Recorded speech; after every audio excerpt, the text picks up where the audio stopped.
കായലുകളിൽ അടിഞ്ഞുകൂടിയ plastic മാലിന്യങ്ങൾ ഉൾപ്പെടെ നീക്കം ചെയ്യുന്നതിനായി പുത്തൻ സാങ്കേതിക വിദ്യയുമായി ആദിശങ്കര എഞ്ചിനീയറിംഗ് കോളേജ് വിദ്യാർത്ഥികൾ.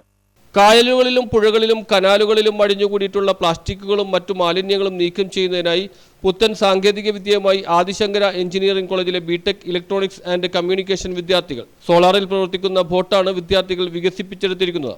ജലാശയങ്ങളിലേക്ക് ബോട്ട് ഇറക്കിയാൽ ബോട്ട് സ്വയം തന്നെ മാലിന്യങ്ങൾ ശേഖരിക്കും. പ്ലാസ്റ്റിക് മാലിന്യങ്ങൾ, ബോട്ടിലുകൾ, പായലുകൾ തുടങ്ങിയവ ബോട്ട് സ്വയം ശേഖരിക്കും. ഇവയെല്ലാം ബോട്ടിൽ പ്രത്യേകം തയ്യാറാക്കിയ സ്ഥലത്ത് സ്റ്റോർ ചെയ്തു വെക്കുകയും ചെയ്യും.